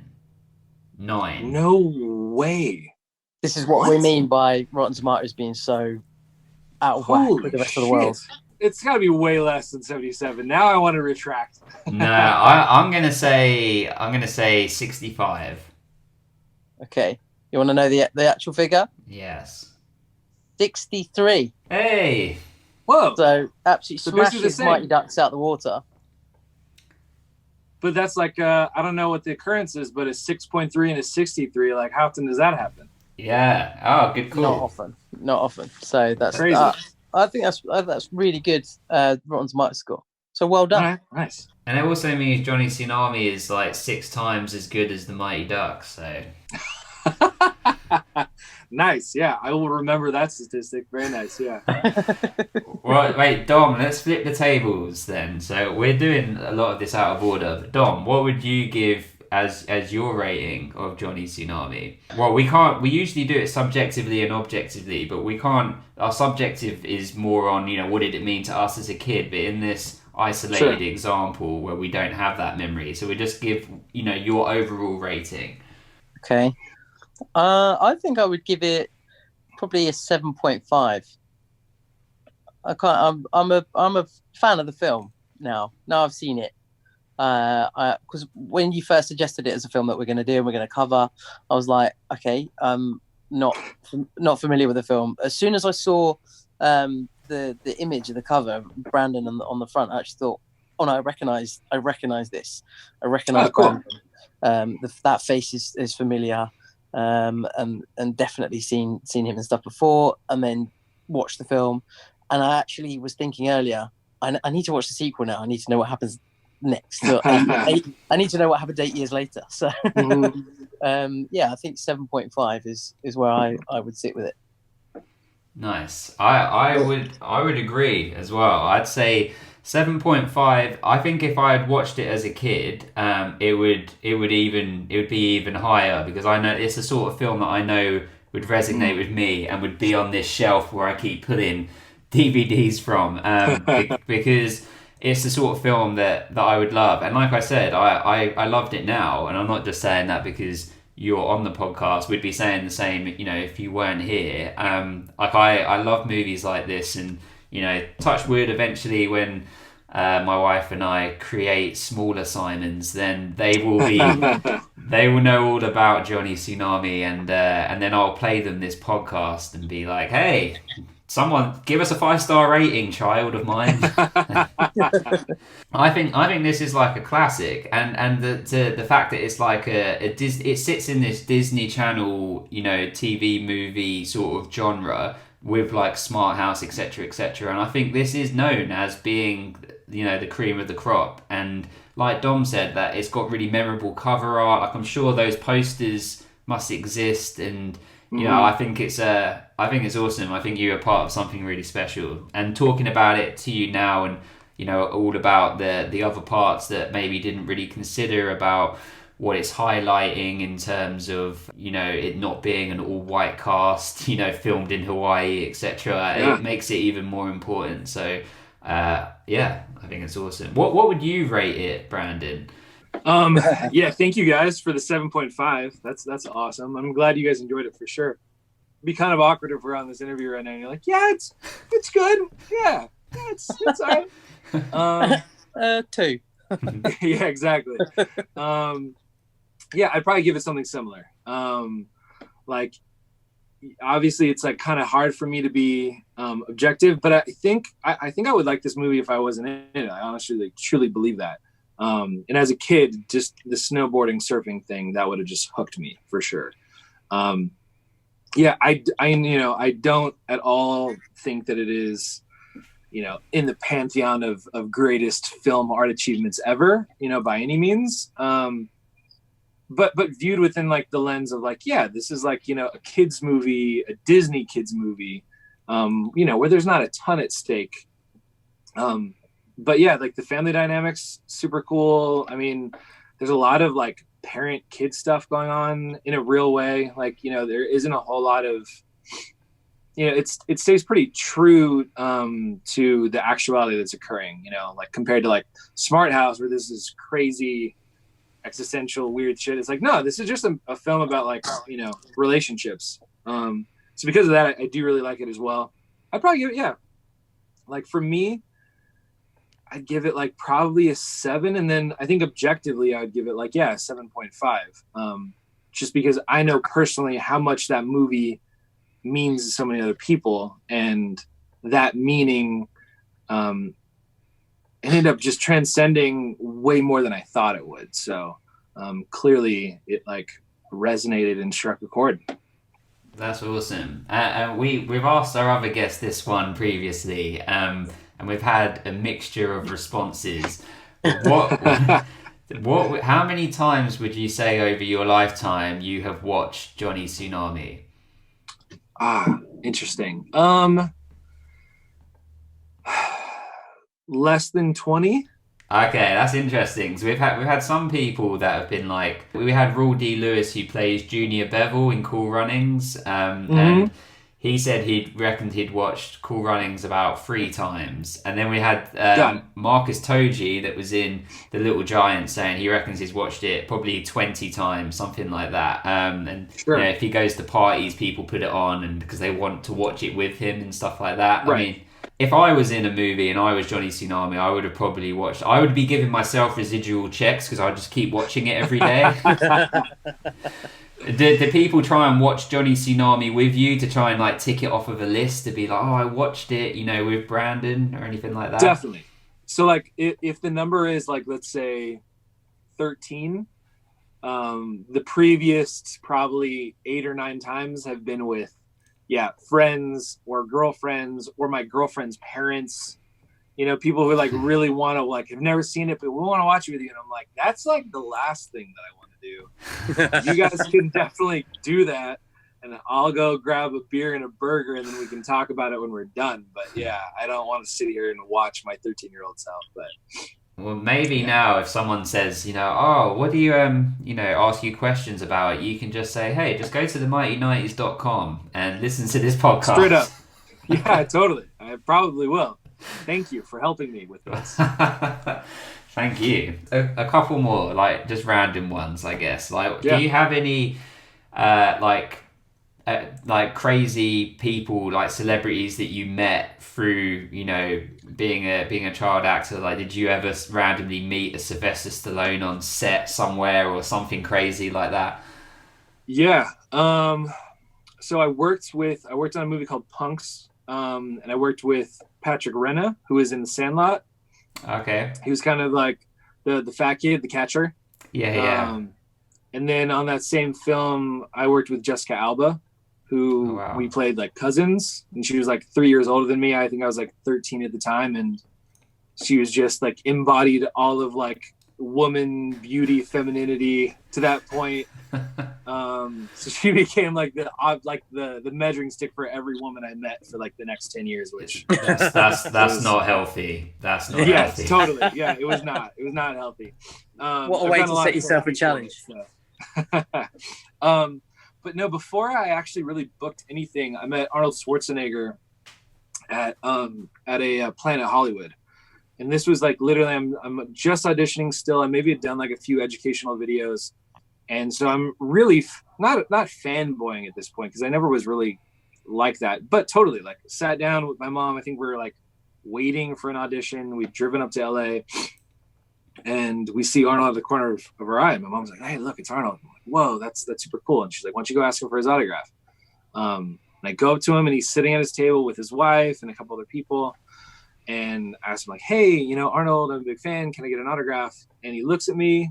He like looks around to see if anyone else is seeing, and then he signs it for me and he gives it back. Doesn't say anything to me. And I remember thinking like, oh man, that was kind of a bummer. Like he didn't engage with me, and he's kind of like, I don't know, kind of like shooed me away in a way. And it really kind of, you know, affected my view of him to a degree.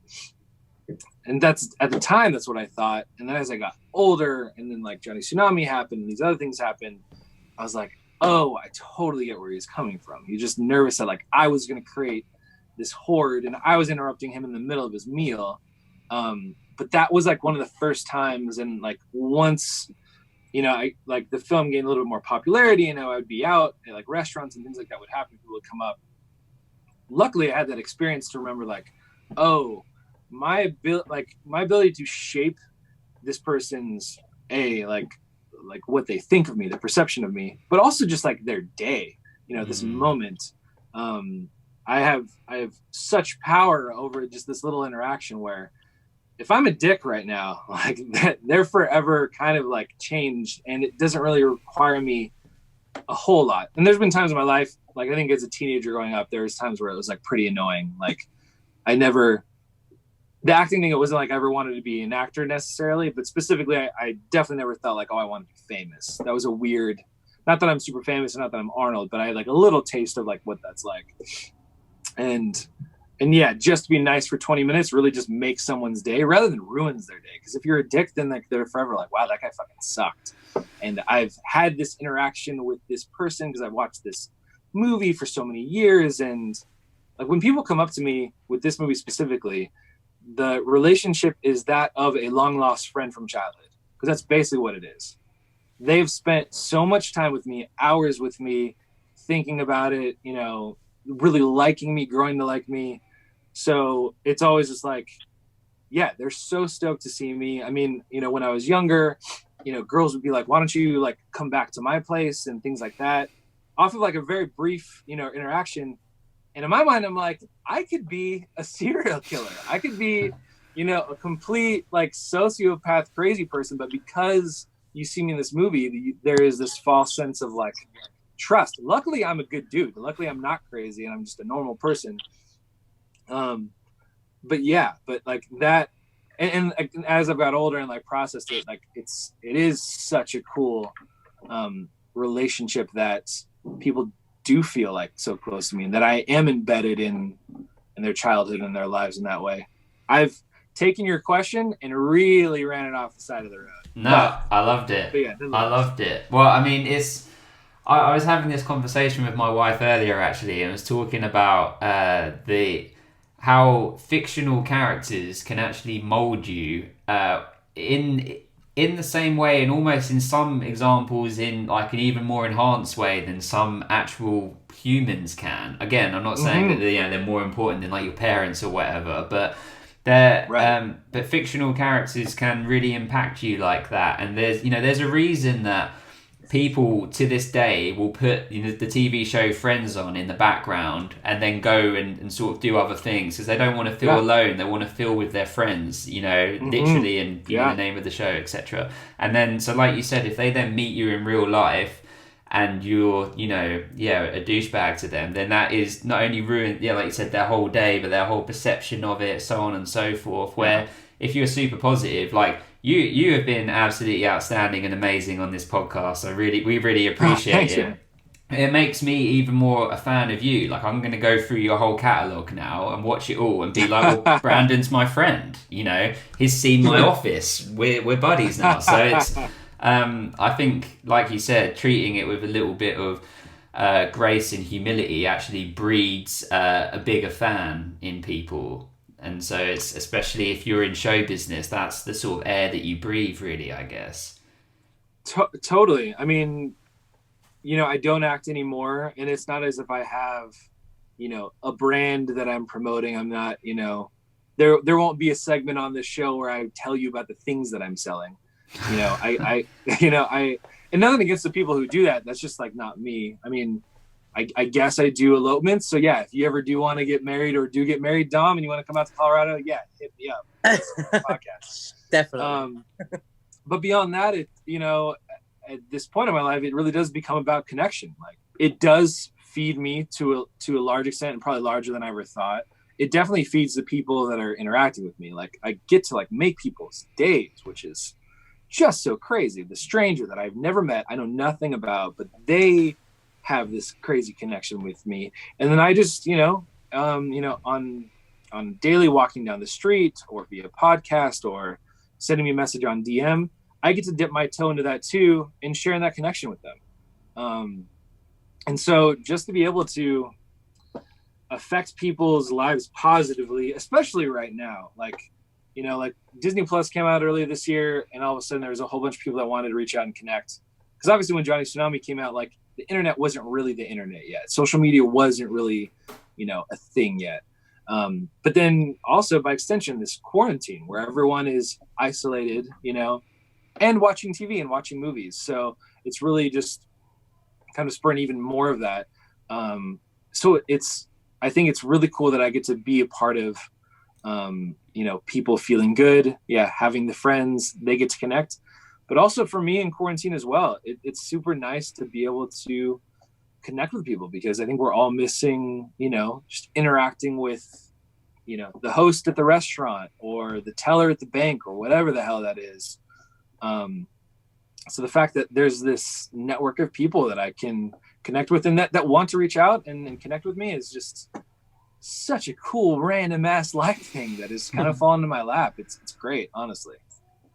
And what's really great about it as well is Simon would probably agree, is that the connection between your character in this film when you were 13 to you now, you're basically that same person. So what Simon was saying about, like meeting your heroes and your hero turns out to be a bit of a dud and not what you were expecting and not what you're used to in the films and stuff like that, is you seem pretty much exactly like you were in the film that I watched, earlier today. You're very respectful, you're very calm, you seem very inclusive, you want to know about people, you're interested about hearing about others and telling your story as well as hearing their story, and that's really nice to see, and it is great to have someone like yourself on our podcast, talking about all your experiences and actually other people that you've got involved with and talked to, and that are reaching out to you and that you're very much allowing into your life, which is great. So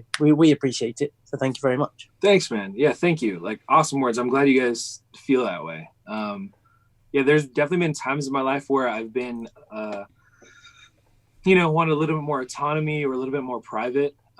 Even growing up, I always knew that there was kind of a separation between me and me, the actor. Like, there's a lot of kids that I knew growing up in acting classes and just auditions were like, I'm an actor. That is who I am. That is my identity. And I always knew that it was like, okay, well, I am Brandon and I happen to be an actor.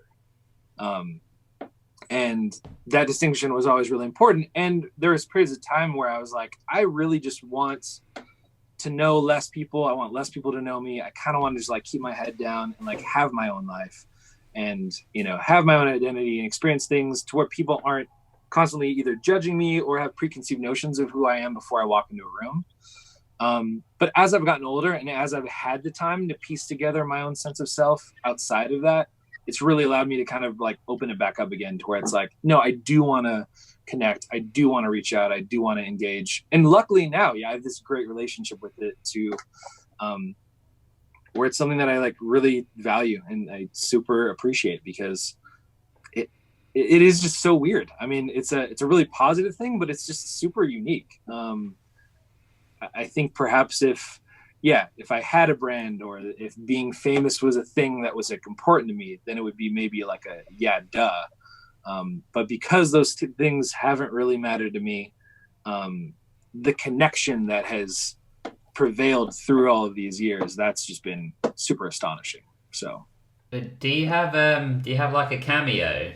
You know about Cameo? yeah, so I actually literally just signed up for it last week. So people had been DMing me via Instagram and being like, hey, do you have a Cameo? My husband is going off to fight the fires. He's a big fan. Can you send? And I was like, yeah, I don't have a Cameo, but send me your cell phone number and I'll, make a video and I'll send it over to you. And I did that enough times and people were asking me about Cameo. And then eventually Cameo itself reached out and was like, hey, you have a lot of people asking about you. Why don't you just try this? And again, in quarantine, I look at my girlfriend. I'm like, I don't know. I guess I'll just give this a shot. If this is the means in which people are connecting and people have been asking me about it, then like, sure, let's give it a shot. I don't fucking know. And then within that first day, I got like 10 to 11 Cameo requests. And it was just like, oh, wow, this is crazy. I was explaining to a buddy of mine the other day, I think I still in some ways undervalue what that movie means to people. And Cameo has been one of those things recently that have really shed light on that. Because so many people want to connect and have these very personal stories as to what that movie means to them. And yet again, it's just super wild and super cool that like people want to connect me in that way. And I can make someone's birthday or someone's, anniversary, or someone's going through a hard time right now. Someone's like, kind of depressed. I've, in my own life have like dealt with mental illness, either with people around me or, me within myself. And I, if I can send a 30-second, 90-second video of me saying, go big or go home, or whatever, just humanizing who I am to connect with someone who I've never met that can influence their day. Like, what a privilege. Like, truly, it kind of, like as I hear myself talking, it might sound like I'm like full of shit, or people who would say these things could be full of shit. And like, I'm just trying to be gracious and likable, but truly, like I am a human, on this planet with my own existential dreads and questioning of purposes and, the ups and downs of being alive and conscious in this time. And I know how hard that has sometimes been with me in my own life. So if I can at all influence and just pay that forward, because I know there's been so many people in my life who've helped me get through my hard times, if I can somehow parlay that in any way to help out other people, it's like, I feel like it is 100% like my duty to do that. If it costs me a 90-second video, then holy shit, of course. That's really cool. And I think Cameo is really cool because totally, that is what people often want, is just a way to, they just want to interact with their favorite actor or person that's playing this fictional character, etc. And it can make all of the difference. Like I've got some of them before, like for my wife and for like I had Michael Rappaport. Michael Rappaport. Hell yeah. I had him do great. like a Father's Day message to my dad, and it was so funny because he was sort of like roasting my dad at the same time, but in like a funny way. Yeah, was he just basically like, hey, why don't you go fuck yourself? Hey, Simon's dead. You fucking suck. I'll fucking kill you in the basketball court. That is pretty much exactly what it was. But it was brilliant. And my dad's face, my dad's a fan, and myself are a fan of Atypical, Netflix show that he's on. And, Same. It's a great show, right? And so I was going to say, if you're not on there, you should be, because like so many people would want to reach out to you. And it must be like crazy that at least every day, multiple times, people are watching that movie and are going to, like, forever. So yeah. I'll put a link in our podcast description. Even though you don't want to promote it, we're going to promote it for you, and we'll put the link to the Cameo in there. And then, cool. Are we cool to put your like Instagram handle in there as well? Totally. That would be awesome, man. Yeah, I found, that yet again, there's times in my life where I like wanted to be, not necessarily private, but I just kind of wanted to have my own life. I've come around to just like my acting career and just, life in general, I do really love connecting with people, and so many beautiful, brilliant things have, butterfly effect fractured out from a litany of different points of people wanting to connect. I really do think that at least what I've arrived at in terms of the purpose of why I'm here in this life is to love as much as possible and to connect. I think it's kind of like inherent in like our biology and where we've come as a species, and hopefully where we'll go moving forward. But yeah, that like everyone's important. The connection, like really like going back to the mental health thing is like the lack of connection or the disconnection is where people, really don't do well. And so therefore like connecting and being there for one another is like super important. And via these connections, via Instagram, I try to check those and like get back to people as much as possible. Sometimes I'm a little like late on that, but I pretty much I can promise you I'll get to them. But yeah, like those connections, the random ones that don't go anywhere, or the random ones that go, years, and I meet someone and then all of a sudden like 10 years later, we're like still involving each other's lives in some facet. Like that's the stuff that really like fills my soul. So totally down for anyone who wants to reach out via Cameo, sure. Or if you just want to like send me a message on Instagram and connect in that way, I'm totally down. That's awesome. And I mean, like we said, the seed is in Dom's head for his upcoming wedding, so that connection is it's gonna come through at some point. Hit me up, Dom. Absolutely, that's definitely happening. As soon as we're out of lockdown, Dom's gonna get the proposal going. Great. So in 2031, we could totally get together then. Absolutely. Yeah. It'll be a proposal and 2 tickets to Colorado if you're still. Right. I've got one more question. This hat that you're wearing, it looks like it's a really good shape, and I struggle with hats. What kind of hat is this? I know it's an LA New Era hat. Is this a snapback? Is this fitted? Fitted. Nice. I've got a pretty big head. Same. Let's see, 7.5 is what I got going on with some quarantine hair, so it's a little tight. But I encounter the same issue where it's like most hats don't look good on me because my head is so large. Like I frighten small children sometimes, just by the size of my head. But then when I do find one that works, then I wear the shit out of it. So I don't have too many, but this is the one that it's like, all right, cool. I can like look like a presentable person, though I haven't like washed or bathed in the entirety of quarantine. I'll put that on. It suits you. I really like hats, but I can't wear them. I've been told I have a moon head, so it's small objects orbit it. Exactly. Yeah. Well, this has been such a pleasure, and we're so grateful for your time. Dom, do you have any other questions or anything?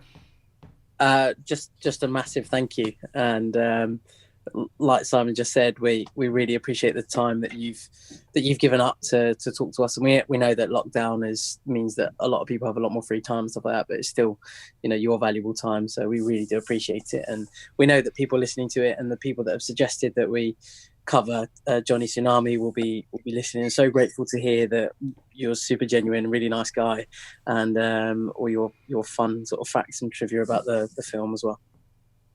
Awesome, thanks guys. I've had a great time. I mean, I've done a few like interviews and podcasts, never one as in depth or as long as this, and that's something that I love. Like yet again, going back to the connecting thing, I really like engaging. I really like talking, hearing, conversing. It's really nice to connect with you guys, just in terms of like having not known each other, and now I feel like I do kind of know you guys. Also, we being across the Atlantic, that's a cool thing that we're connecting on as well. But yeah, thank you for the kind words. I hope everyone listening enjoys as well, and moving forward, like if there's any way I can be of help, or somehow my name pops in your head, like, oh, Brandon would be cool for this random thing, reach out, hit me up, and I'd love to hear from you guys again. That's awesome. I mean, what are some of your favorite 90s movies? And perhaps when we cover one of them, you can come and co-host with us and we can go through it analytically. But I mean, also just awesome to hear. What are some of your classic 90s movies? Yeah. I would love to do that. So if there happens to be a film that you would want a guest person on to pick apart, I would be super into that. Awesome. Yeah, Fight Club was a really big film for me. Mighty Ducks was a really big film for me. I'd say Braveheart and Wayne's World. If I had to put my top 4 in no particular order, my Mount Rushmore, it'd be something like that. I mean, Braveheart for the drama. I remember growing up, my papa, my grandfather, he would take me to all the R-rated movies without my parents knowing. So that was the first set of boobs I ever saw was Braveheart. Put his hand over my eyes, but he also separated his fingers, which was super cool. Yeah, Wayne's World has definitely influenced a lot of my sense of comedy, even if I didn't even know what half of the jokes were. Between Jessica Alba and Tia Carrera, those are my 2 women in my life. Mighty Ducks, obviously, hockey, that was super cool. And then Fight Club. I'd say, okay, so my top 5 then would be, then Fight Club would be 4th, and then Pulp Fiction. So Pulp Fiction and Fight Club, those 2 kind of just shattered my expectations of what a film could be. And that was one of those 2 movies really were whoa, I didn't even know a film could do that. I didn't know art could fuck with my head in that way. And those 2 films, were pretty much the reason I wanted to go to film school. So there you go. That's cool. Pulp Fiction, we're gonna have to cover, and that one, I'll warn you, that'll probably be a 3-4 hour saga. Totally. That's all right. Well, this, you're hearing it first. The invitation is gonna come to you when we cover Pulp Fiction. So be ready. Sick. Oh my god. I mean, you're gonna ask me how many times I've watched that film. That's at least over 100, maybe 200. That's the one. Wow. I don't put Friends on, when I'm cleaning up the house, but I'll just put on Pulp Fiction. Just even the way in which they tell the narrative, the jumping back and forth. You can just jump in for one scene and then jump out oh, I'm going to watch Marvin get his face blown off real quick. or Uma Thurman and John Travolta are dancing. Cool. I will chill out for 10 minutes and watch this and then go back to cleaning the sink or whatever. All I want to do is talk about Pulp Fiction now, but it's taking everything I can to not talk about it. Yeah. Well, dude, I'm so down. Send me that invitation. I'm there. Awesome. Thank you. Well, yes. 100% happening. Yes. And thank you so much for your time. This has been awesome. Dom and I are going to be straight on to the sequel of Johnny Tsunami that doesn't involve the word tsunami. And so we'll put all the links to the stuff, even though you don't want us to Cameo and to Instagram and stuff in the description. And awesome. Hopefully everything around the world, but obviously where you are as well, though you are in the world. That was dumb. You know what I mean, that COVID is a thing of the past and everyone's safe there and you stay safe. And thank you so much for your time. Of course. Same back to you guys. Take care. All the best. Yeah, we'll speak to you soon. Thank you, Brandon. All right, brother. See you guys. Thanks. Have a good one. So, thank you very much to Brandon Baker. He was an amazing guest. He was very gracious with his time, and Dom and I are so grateful to him. Please, if you enjoyed the podcast, take a minute to rate, review, and subscribe wherever you get your podcasts. It only takes a second to just open that podcast app, give us 5 stars if you liked it. If you didn't like it, then please just, do nothing. Just, help us with our rating by not, demolishing our rating. If you really liked it, please leave us a review and we'll even read it out on the podcast. You can follow us on social media, Dom. Yeah, you can follow us on Instagram at the Mighty 90s. We've got a great page on there with a lot of other podcasts and Instagram pages liking us and sharing our message as well. So give it a look. Excellent. And hit us up at our website, themighty90s.com.